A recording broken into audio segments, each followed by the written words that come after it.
bienvenue chez Momo Keïta, votre désormais hebdomadaire. Le champion de ce jour a fait ses beaux jours à l'Académie Mimosifcom de la SEC d'Abidjan avant de s'envoler pour la Belgique, l'Ukraine, la principauté monégasque et bien plus tard en Russie.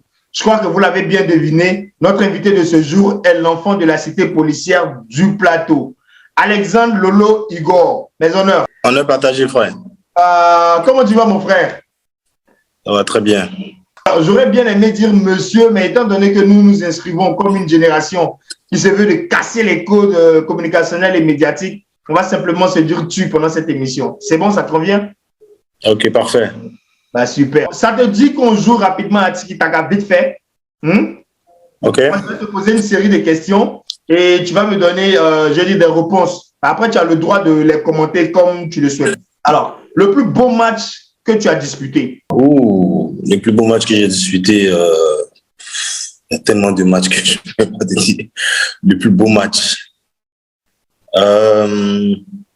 Bon, j'ai revenu au moment de Monaco pour mon premier but quand même. C'était vraiment un moment exceptionnel, je peux dire, marqué dans le championnat français, qui est un championnat quand même difficile, étant défenseur. Donc, c'était contre Toulouse. Le plus élégant de tes coéquipiers. Après, tu as la possibilité de te choisir toi-même. Hein. Ça arrête. Le plus élégant. Ouais. Bon. Quand je regarde, moi, je me donne colle quand même. Hein. C'est vraiment très difficile. Le plus élégant. Waouh.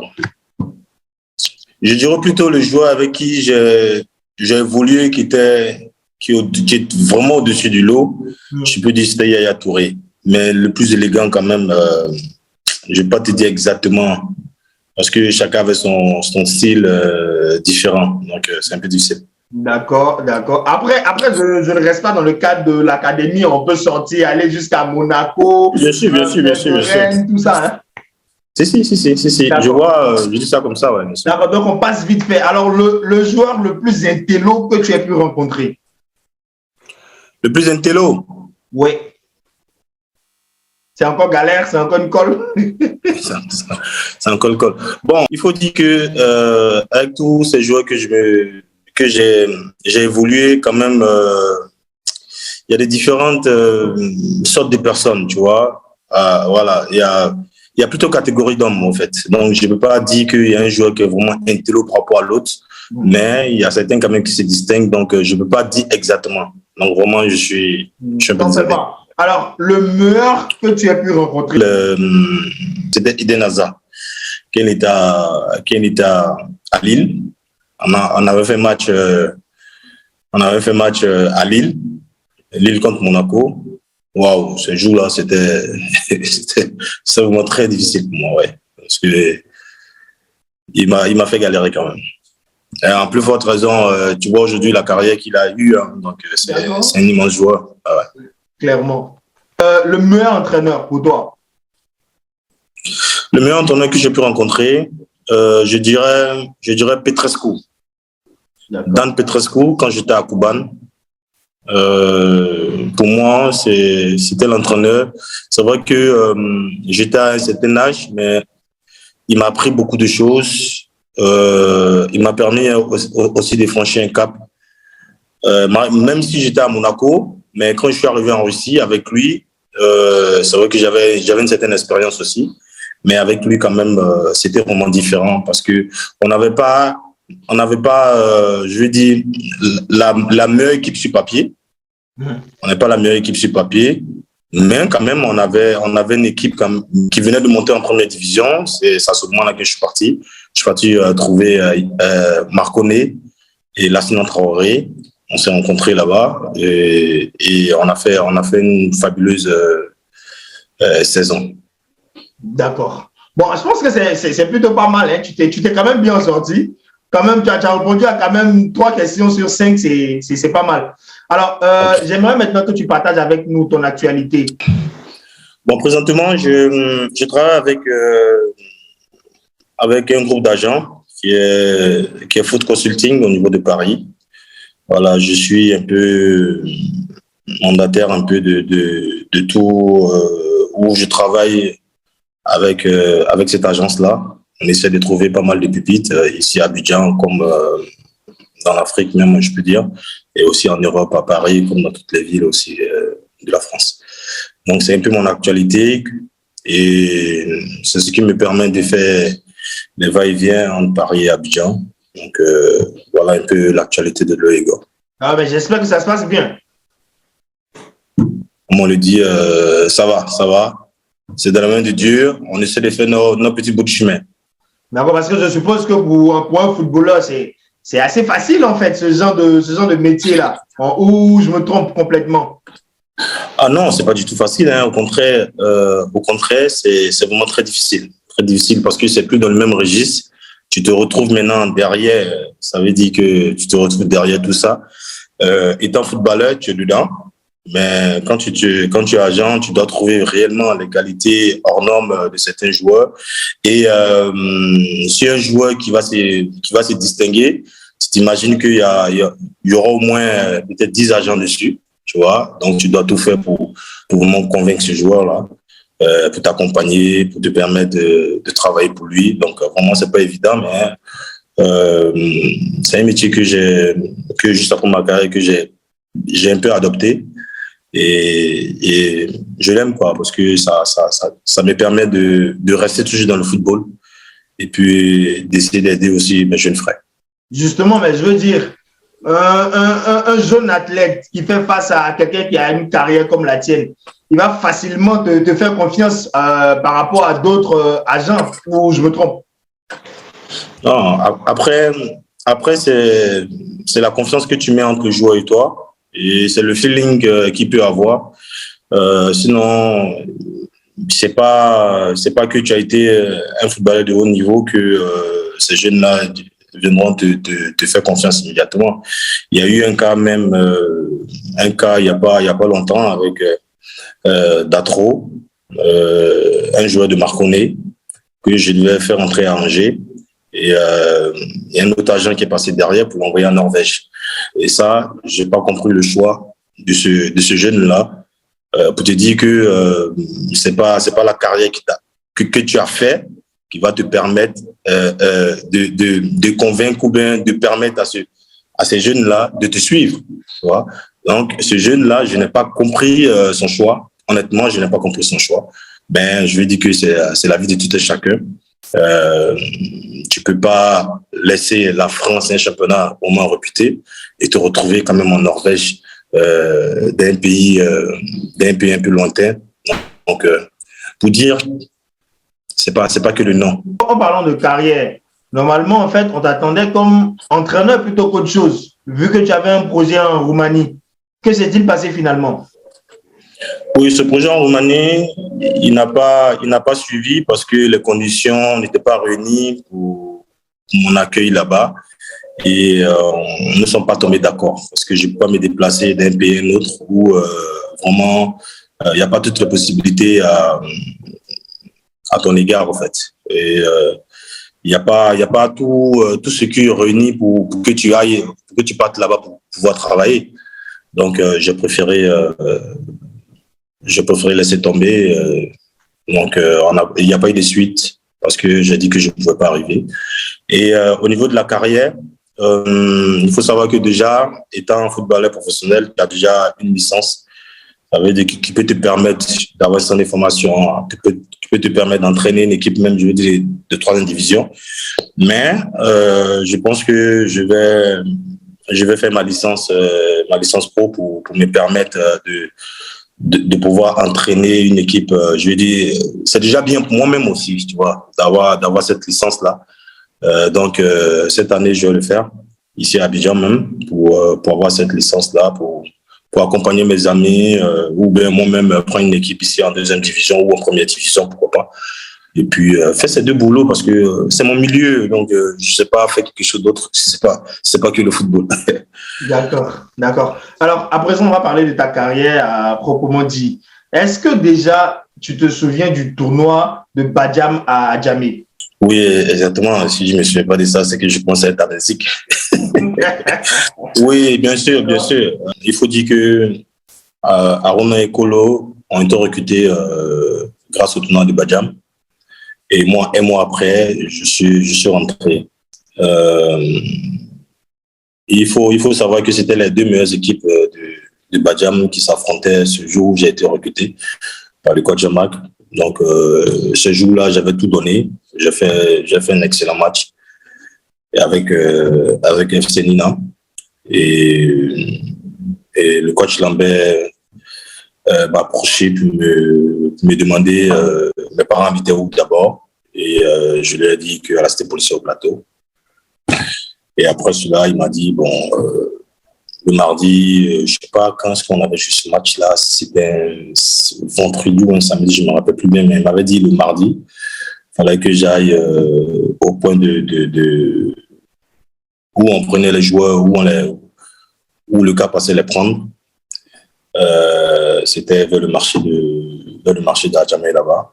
Donc, c'était tellement une grande joie parce que je rêvais tellement de rentrer à l'académie. J'avais fait des tests même, je peux te dire, j'avais fait des tests même pour rentrer à l'académie, mais on m'avait trouvé un peu grand de taille. Et j'ai pas succombé, hein. J'ai toujours insisté. C'est l'ironie du sort, ça. En fait, c'est-à-dire que tu es allé faire des tests qui n'ont pas marché et finalement, c'est l'académie même qui est venue te chercher.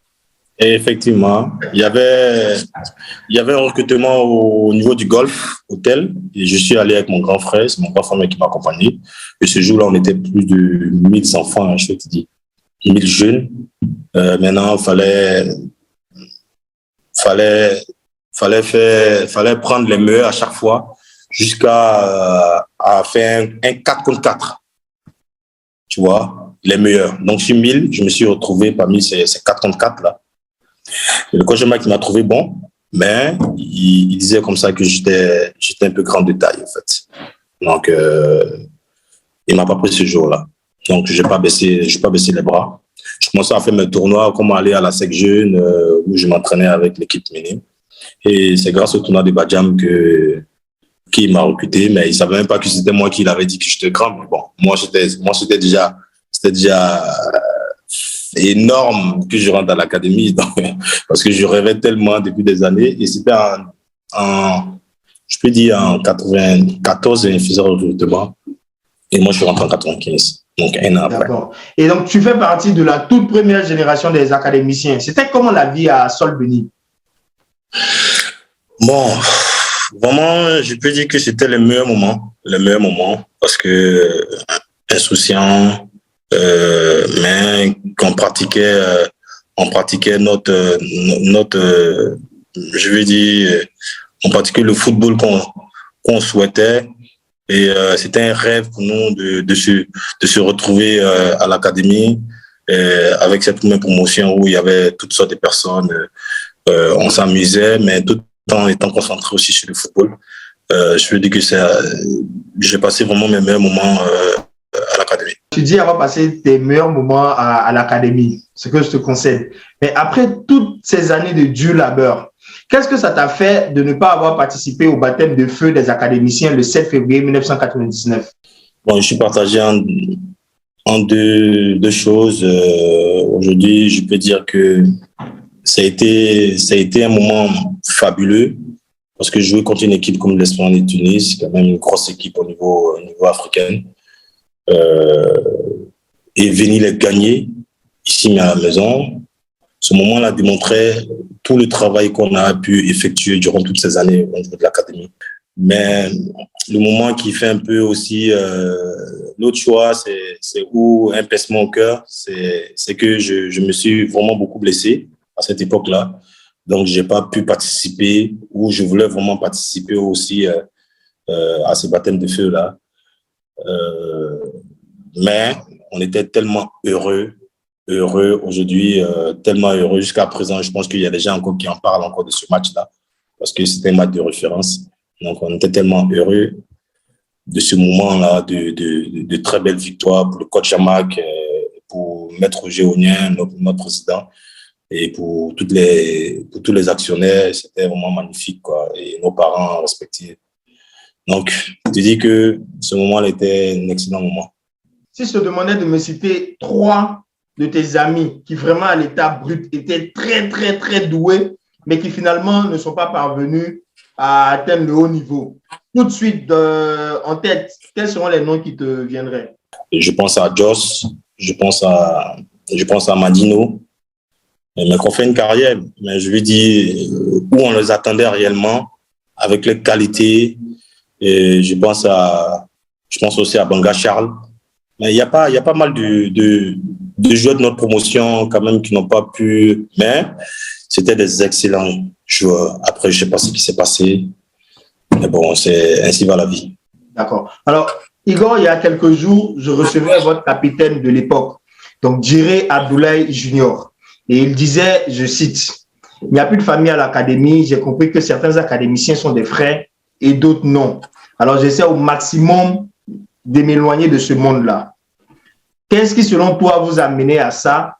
Et quand on sait combien vous étiez si soudés à l'époque, est-ce que tu penses qu'il y a des chances que tout rentre dans l'ordre? Bon, je peux dire déjà que je respecte l'opinion de Djiké. Moi, je l'appelle Djiké, il l'appelle Capi. Mais je ne peux pas dire qu'on n'est pas soudés. Après, chacun peut avoir l'affinité avec plusieurs personnes, comme d'autres personnes, non. Mais on reste toujours académicien. Il y a pas plus longtemps encore que j'étais avec Romaric, j'étais avec Marco. Hier même, j'étais avec Pacheco, j'étais avec Tony. Donc, il y a certaines personnes qu'on peut se croiser, comme d'autres, même qui sont en Europe, qu'on a du mal à les joindre, on a du mal à se voir. Mais l'académie reste une famille et on est toujours, on reste ensemble de toute façon, quels que soient les différends de tout un chacun. Je pense que on reste une famille et l'académie reste une famille. D'accord. Alors, en parlant de famille, tu arrives à Beveren pour la saison 2003-2004 et tu rejoins donc ta famille et tu totalises 10 matchs et derrière, tu t'en vas dès la saison d'après. Est-ce la question du surnombre des académiciens dans ce club qui te fait partir ou c'est juste parce que tu avais des opportunités que tu voulais saisir? Bon, je me suis dit que c'était une chance d'aller m'exprimer ailleurs. Sinon, à vrai dire, je pense que j'ai regretté d'être allé en Ukraine. J'ai regretté d'être allé en Ukraine parce que mes amis qui sont restés à Beveren, après eux, une année après, ils sont partis dans les différents clubs à côté. J'avais dans différents pays à côté, l'Allemagne, la France, l'Angleterre. Donc moi, j'ai perdu encore 3 ans. Je peux dire 3 ans, même 4 ans encore. Alors que si je restais une année encore à Beveren, je pense que j'allais franchir un cap parce que l'objectif principal, c'était d'aller dans une équipe française ou allemande ou espagnole pour jouer un peu dans les grands championnats, des 5 grands championnats. Ton passage au Métallurgue est tellement difficile pour toi que plus tard, tu le qualifieras comme un moment, je veux dire, le plus difficile de ta carrière. Étant jeune, seul, avec un entraîneur aux tendances quelque peu racistes. Comment tu as vécu tous ces moments-là à 21 ans seulement? Oui, c'était un moment difficile parce que, étant jeune, tu te retrouves dans un pays où tu as ni famille, tu as personne à côté. Notre famille, c'était Yaya et Arsène. Après, c'est vrai qu'on a connu certains joueurs là-bas, mais on se retrouvait seulement qu'à 3. Tu t'imagines que tu viens d'un club où vous faites une excellente saison, une excellente mi-saison. Et cette saison-là, si je me souviens, et je le confirme, je pense qu'on était deuxième du championnat derrière Dynamo de Kiev. Et à la mi-saison, l'entraîneur, qu'est-ce qu'il fait? Parce qu'il s'est dit non, que c'est lui qui a permis qu'on soit deuxième. Ça veut dire qu'il aimait les joueurs, mais il n'aimait pas les personnes qui étaient là. Je ne sais pas si je me fais comprendre. Ça veut dire quoi? Ça veut dire qu'il nous faisait jouer sans nous aimer, parce qu'il n'avait pas le choix. Maintenant, le mercato arrive, il prend des joueurs au même poste qu'on joue, il les ramène. Le président lui demande, mais pourquoi tu ramènes des joueurs? Il fait croire à l'entraîneur, il fait croire au président qu'on n'était pas au niveau qu'il fallait. Le président lui dit, mais ces joueurs qui ne sont pas au niveau qu'il fallait, comment est-ce que ça se fait qu'on est deuxième du championnat et tu demandes des joueurs encore plus? Bon, on a compris qu'il a voulu faire son business et il a voulu nous écarter. Donc, à ce moment, le président lui donne un certain nombre de matchs que si tu ne gagnes pas ces matchs-là, on te vire. Donc, c'est comme ça, après 4 matchs défaites, à la reprise du championnat, il a été viré.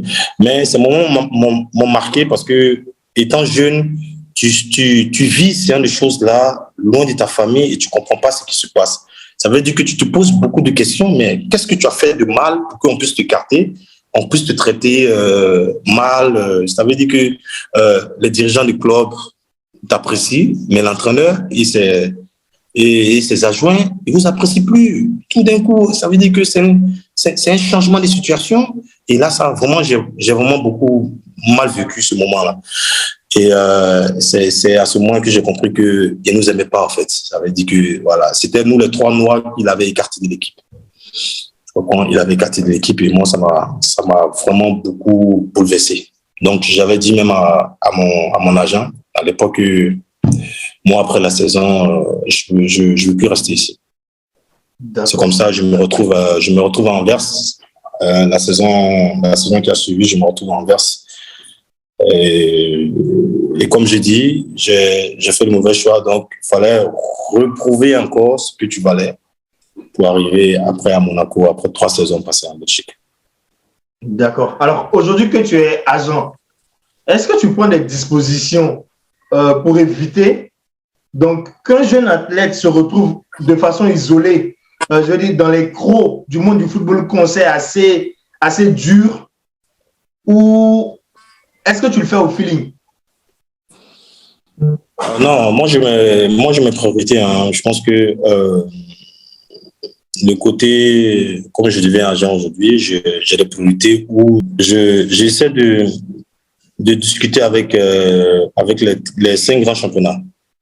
Voilà, ça veut dire que si je dois faire un deal avec un joueur, je privilégie vraiment ces 5 championnats-là, surtout la France, la Belgique, qui peut être un tremplin, l'Allemagne, un peu tout. Donc, je privilégie un peu ces championnats-là. Après, il y a des pays comme le Danemark, la République tchèque, tous ces pays qui ont pas mal de clubs en Ligue Europa ou en Coupe européenne.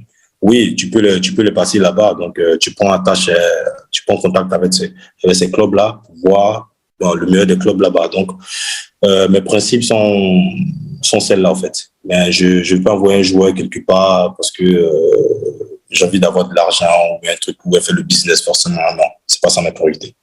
D'accord. Alors, pour revenir à ta carrière, tu retournes en Belgique où tu resteras pendant 3 années pendant lesquelles tu prouves de quoi tu es capable. Et de là, en 2009, tu signes, je dis, dans l'un des clubs de tes rêves, l'AS Monaco. Et c'est normal, hein? Tout le monde rêve de l'AS Monaco. Et moi, en premier, c'est mon club en France. Je les adore. Ouais. Mais toi, dis-moi, comment s'est fait le transfert à Monaco? Bon, ça, c'était une situation, je me dis, une situation très bizarre. Je me retrouve à Monaco après une très bonne saison à Genk. Donc, les dirigeants de Monaco m'avaient remarqué et je dois aller à Genk et à Monaco. Je me retrouve à Monaco. Donc, où je trouve même mon ami Gosso qui était en test là-bas. Au passage, je le salue. Et je me retrouve là-bas. Pour moi, c'était pour venir signer. Donc, j'arrive.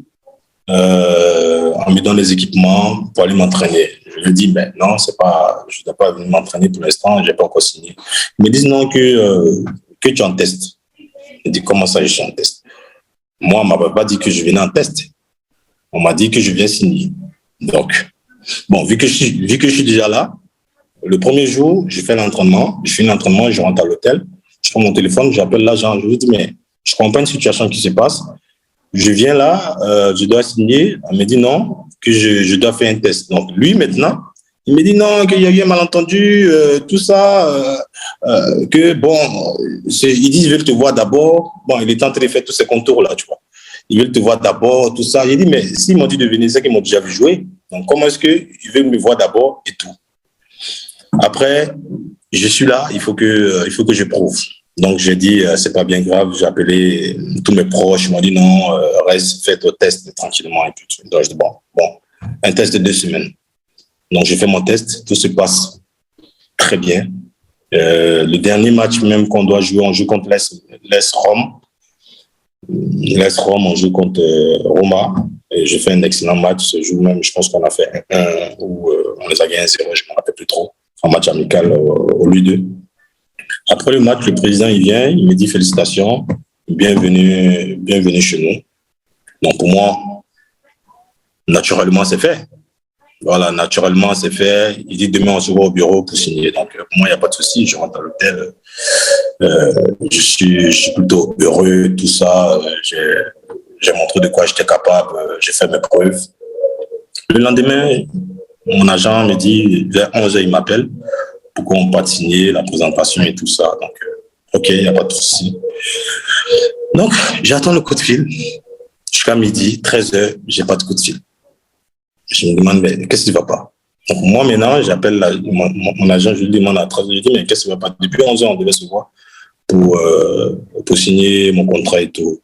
Il me dit non, qu'il y a un petit souci, tout ça, que de venir dans l'hôtel où il se trouve. Je vais dans l'hôtel où il se trouve, on échange, et je vois le président sortir, mais le président, il sort, il me voit, mais il me dépasse. Donc, je ne comprends plus ce qui se passe, en fait, tu vois. Donc, moi, après, je vais vers mon agent, je lui demande, mais qu'est-ce qui ne va pas? Parce que j'ai vu le président sortir. Il dit non, il m'a raconté plein de choses. J'ai compris que derrière, c'était le côté financier qui n'avait pas marché, tu vois. Il n'avait pas marché, le côté financier qui n'avait pas marché. Donc, qu'est-ce que je fais? On me demande de prendre mes affaires et de retourner. Retourner où? Retourner encore en Ukraine, à Dnipropetrovsk. Pendant que tu avais déjà fait tes au revoir et tout. Et tout. Non, pas à Metaloug, hein. Pas à Metaloug. Je retourne à Dnipro. C'est un club qui jouait l'Europa League, souvent la Champions League et tout ça. Ah, d'accord. Donc, moi, je dis, je pars pas là-bas. Si c'est comme ça, je pars pas. Moi, c'est pas la peine. Moi, je vais rester là comme ça, je pars même pas. Donc, je dis à l'agent, c'est pas la peine. Moi, je pars plus.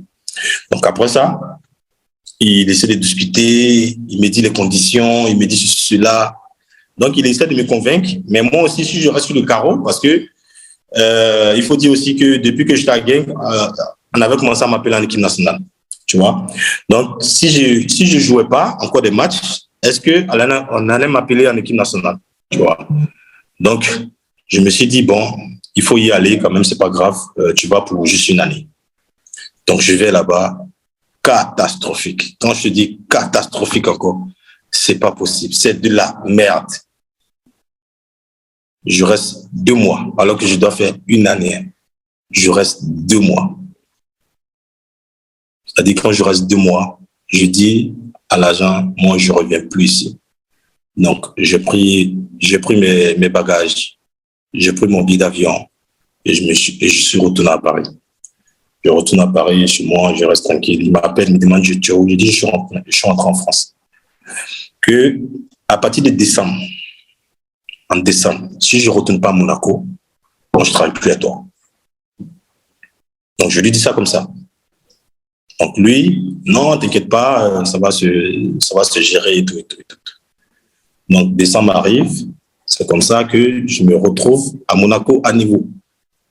Donc, 6 mois après que j'ai quitté Monaco, je reviens à Monaco après pour signer maintenant mon contrat. chauffé celui en fait. Il est pour signer maintenant mon contrat définitif maintenant à Monaco de 3 ans. Et c'est comme ça que je signe à Monaco. Donc voilà la petite histoire. D'accord. Alors la saison suivante, il y a Guy Lacombe qui t'utilise très peu, mais cela ne t'empêche pas de saisir ta chance en te montrant utile à l'équipe avec des passes décisives pendant tes apparitions. Et du coup, Laurent Bani te redonne ta place de titulaire, mais tu ne parviens pas à la garder au bout du compte. C'était quoi ton état psychologique en ce moment-là? Bon, il faut dire qu'avec avec Guy Lacombe, vraiment la situation était difficile. Parce que étant joueur, quand même, il faut avoir aussi un état d'esprit fort. Il faut avoir un mental d'acier. Bon. Parce que quand Guy Lacombe vient, il me fait confiance au départ. Que je tombe malade. Le premier match, c'est Modesto qui joue. Et les matchs qui suivent, bon, j'essaie d'enchaîner un peu les matchs.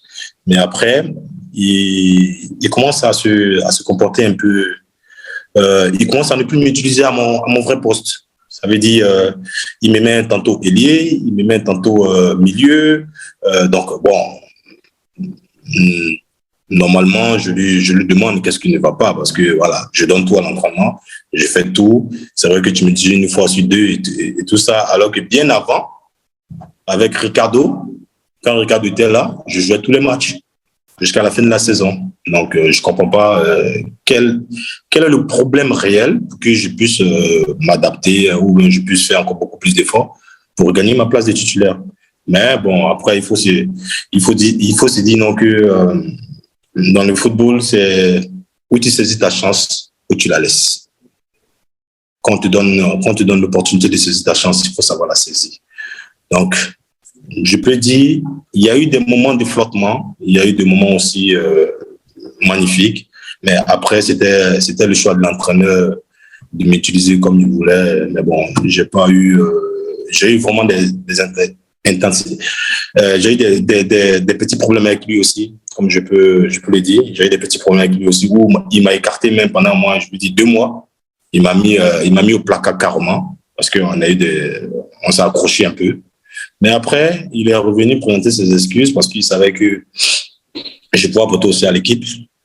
Et au fil des matchs, il a vu, les dirigeants ont vu qu'il ne faisait pas le poids. Donc, Bani est revenu. Quand Bani est revenu, moi, j'ai regagné ma place et j'ai joué pratiquement, je peux dire tous les matchs, jusqu'à ce que je puisse finir mon contrat et puis partir. D'accord. Alors, en parlant d'utilisation sur le terrain et de poste, à la base, c'est milieu de terrain. Mais comment tu te retrouves plus tard arrière droit? Bon, il faut dire à l'académie, on cherchait à jouer les matchs, en fait. Tu vois, on cherchait à jouer les matchs. Et le coach, vu qu'il n'y avait pas trop de grands défenseurs de taille, il a commencé à nous utiliser. Kolo, c'était un milieu de terrain, il a mis derrière. Zokora, c'était un milieu de terrain, il a mis derrière. Moi, qui étais un milieu de terrain aussi, il m'a mis derrière. Il a trouvé qu'en arrière droit, j'apportais beaucoup plus offensivement aussi. Donc, il s'est dit, pourquoi pas me mettre là-bas, parce qu'il testait les joueurs partout.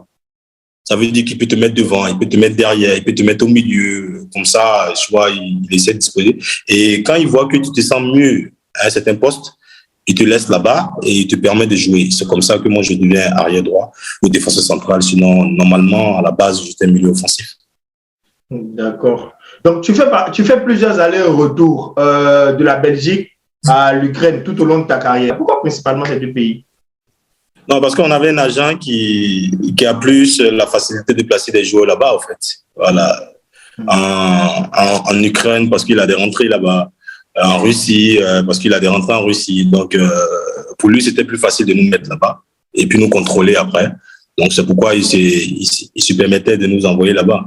Moi, après Monaco, je vais signer en Russie où tout s'est passé merveilleusement. Tu vois, je ne peux même pas dire le contraire parce que j'ai fait 4 saisons en Russie où je me suis épanoui, quoi. Alors, à présent, parlons de ton départ du FC Cuban à FC Rostov. Ça a été l'une des périodes aussi les plus tumultueuses de ta vie, à ce que tu racontes. Oui, effectivement, c'était une période aussi un peu difficile. Dès le départ, tout s'est passé réellement très bien. Quand je suis arrivé au niveau du Kuban, avec Marcone, avec Lassina Traoré, et j'ai connu aussi d'autres copains là-bas qu'on s'est familiarisés. Je vais dire, la première année, c'est superbement bien passé. La deuxième année, j'ai fait une deuxième année excellente. On vient à la Coupe d'Afrique. Je pense que la Coupe d'Afrique 2013, 2013, on finit la Coupe d'Afrique, on est éliminé. Donc, on est en stage au niveau de la Turquie, en Antalya. Et quand j'arrive, bon, j'entends dans les coulisses que je suis suspendu. Non, je ne suis pas suspendu. On avait un nouvel entraîneur. Suspendu, c'est pas suspendu. Et dans les matchs amicaux qu'on faisait, je voyais que je n'étais pas titulaire. Tu vois? Et donc, bon, je viens demander à l'entraîneur, bon, je ne suis pas titulaire, je sais pas. Lui me dit que je suis suspendu. Donc, moi, je suis suspendu alors que j'ai été toujours titulaire. au niveau des Cubains. Donc, bon, naturellement, il y avait Charles Cabremin qui était venu me rejoindre là-bas. Un certain Baldo aussi qui joue en équipe nationale du Sénégal. Donc, on faisait une excellente saison. Et le premier match, à ma grande surprise, on rentre après nos stages, on rentre en Russie, dans notre ville à Krasnodar. Le premier match, je me vois, je suis sur la liste et je suis le banc. Tu vois? Je suis sur le banc. Donc, ma grande surprise, je ne sais pas ce qui se passe. Je demande à mon traducteur, mais tu m'avais dit que j'étais suspendu. Il dit lui-même, il pensait que j'étais suspendu, mais il me voit sur le banc. Donc, il vérifie, il essaie de se renseigner par rapport aux informations. Il se rend compte que je ne suis pas suspendu. Donc, moi, naturellement, je ne dis rien. J'attends pour le match. On gagne le match. Je vais demander à l'entraîneur, mais tu m'as dit que j'étais suspendu. Lui-même, il s'est trompé. Mais vu que je venais de la CAN, il fallait qu'il prépare le match et tout et tout. Mais derrière, il faut comprendre qu'il avait fait venir aussi un Brésilien. Donc, un Brésilien qui joue au même poste que moi. Donc, pour me mettre un peu à l'écart, qu'est-ce qu'il a fait? Il a commencé à raconter un peu des histoires. Donc, mon manager, il a commencé à entendre un peu dans la coulisses et lui aussi, c'est un fou parce qu'on a le même manager, c'est le même Dimitri. Donc, tellement fou, il voit que je ne joue pas le match et lui, ça le rend nerveux, fou. Donc, le lendemain, il appelle un journaliste et il raconte dans les journaux que l'entraîneur qui est arrivé, c'est un raciste, il veut écarter tous les Noirs et tout. Donc, moi, on nous a donné un repos le lendemain, donc le surlendemain, je vais à l'entraînement. Je n'étais même pas informé. Hein. Je vais à l'entraînement. Il a fait ça sans ton consentement. Lui, il s'est levé tout de suite de son plein gré. De son plein gré, il a appelé les journalistes, il a savonné l'entraîneur et j'arrive à l'entraînement. On me dit non, que je ne peux pas m'entraîner. Donc, je ne comprends pas. Là, on a la mi-saison. Hein. Donc, au mois de mars, comme ça, je ne vais pas m'entraîner. Mais pourquoi? Tu n'as pas vu les déclarations de ton manager? Il dit quelle déclaration? Donc, on me sort. Moi, je traduis ça en français parce que j'avais sur Google un traducteur français. Donc, tout était en russe. Donc, quand j'ai appris la traduction, ça vient en français. Donc, je lis tout ça et je ne comprends pas. Je dis, mais moi-même, je ne suis même pas informé de ça. Que je sais tout ce qui se passe et que tout. Je dis, mais comment je sais tout ce qui se passe? Je ne suis même pas informé. Vous m'informez de quelque chose là, à l'instant T. Et je ne dois pas m'entraîner. Qu'est-ce que ça a à voir? Je ne dois pas m'entraîner. Il dit, il faut que mon manager présente ses excuses d'abord avant que lui et ses joueurs qu'il a envoyés, parce qu'on était 3, les joueurs de Dimitri, que le manager présente ses excuses à l'entraîneur avant qu'on reprenne l'entraîneur.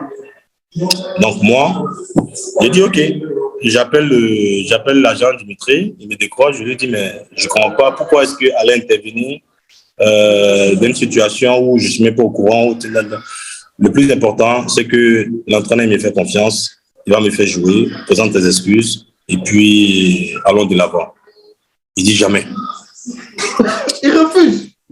Non, il dit jamais, il ne peut pas prendre des excuses. Est-ce que celui qui l'a envoyé, qui a joué hier, quand moi-même je le regarde là, est-ce qu'il est plus fort que moi? Je lui ai dit non, il n'est pas plus fort que moi.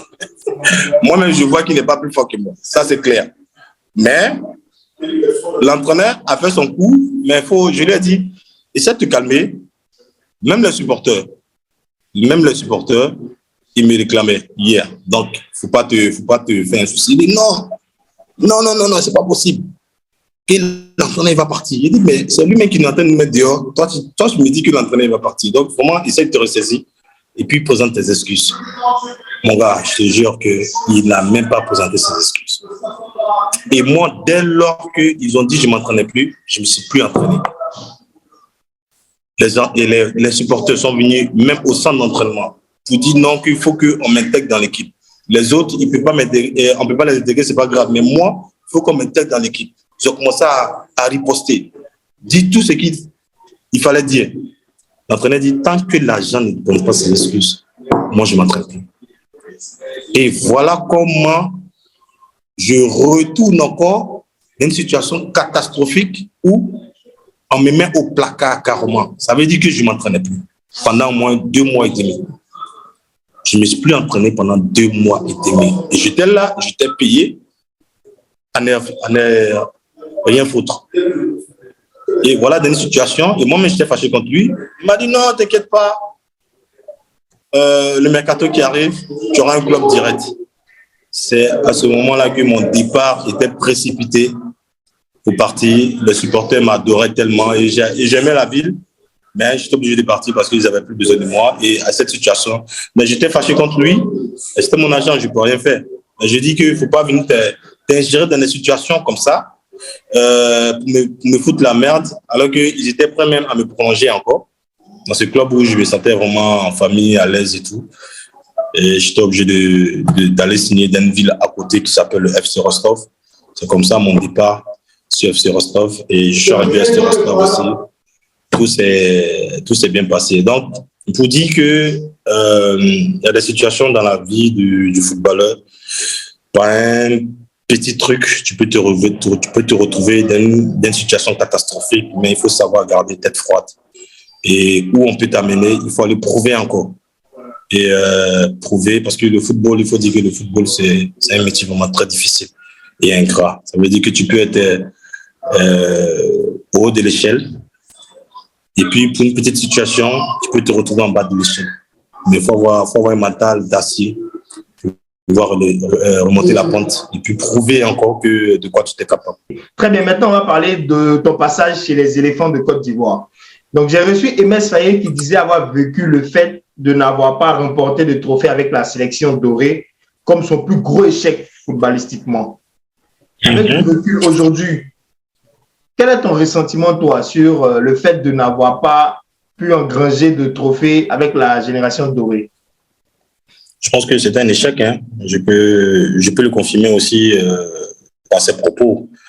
Parce que quand tu te retrouves avec tous ces joueurs de classe mondiale, on ne peut pas échouer.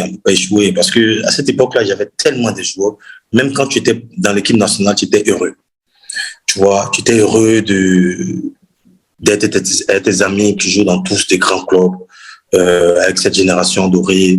Et on faisait des compétitions, on arrivait par exemple, en 2012, on arrive jusqu'en finale. On arrive jusqu'en finale et on perd. Vraiment, c'était comme le monde était tombé sur nous, en fait, tu vois. Donc, après, en 2013, on échoue encore en quart de finale contre le Nigeria. Donc, je peux dire que c'est un échec. C'est un échec parce que normalement, avec cette équipe-là, on devrait remporter au moins 4-4. Normalement. 4-4. C'est beaucoup là. Parce que de 2002, parce que la campagne même, elle a vraiment commencé en 2004. Et après l'échec de 2004, on se retrouve en 2006 où tous les joueurs commencent à être un peu à leur apogée, tu vois, dans le club. Donc, ça veut dire qu'ils commencent ils ont la même mise quand même dans chaque club où ils sont titulaires partout. Et on arrive en finale en 2006 et on échoue.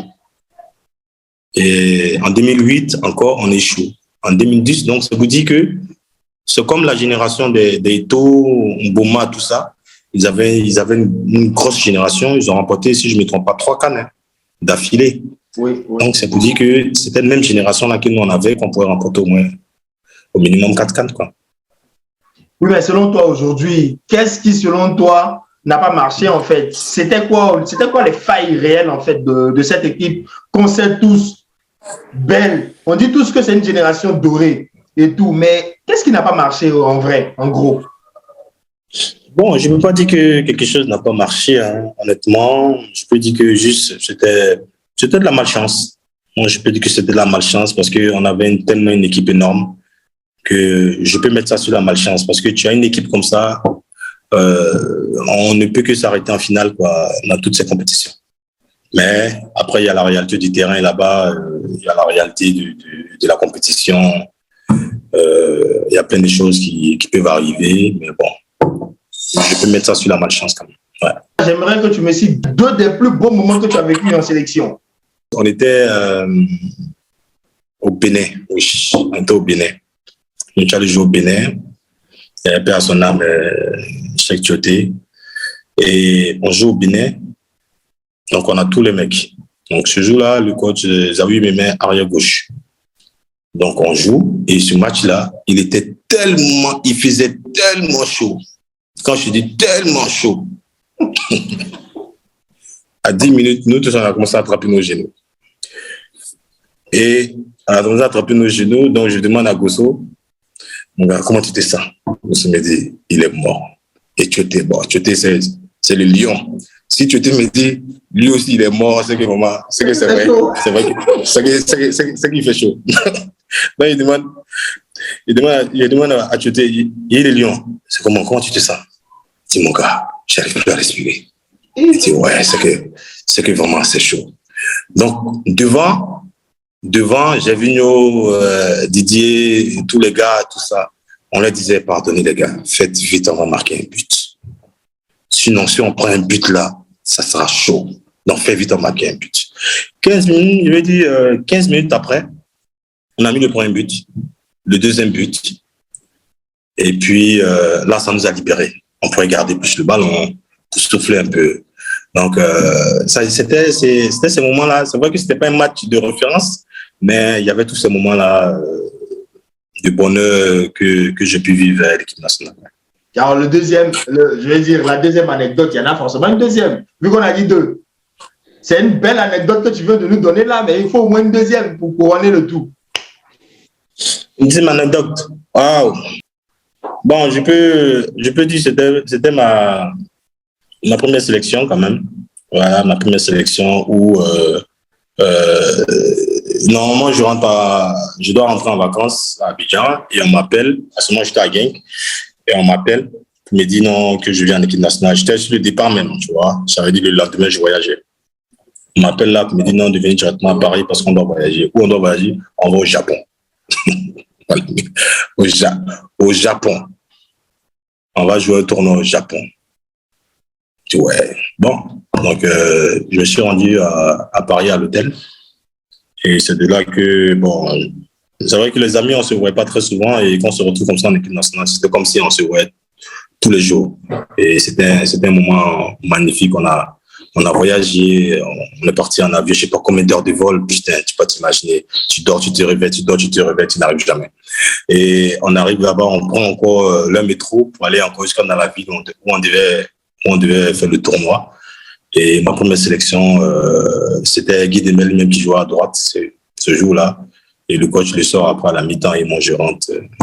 Le baptême de feu.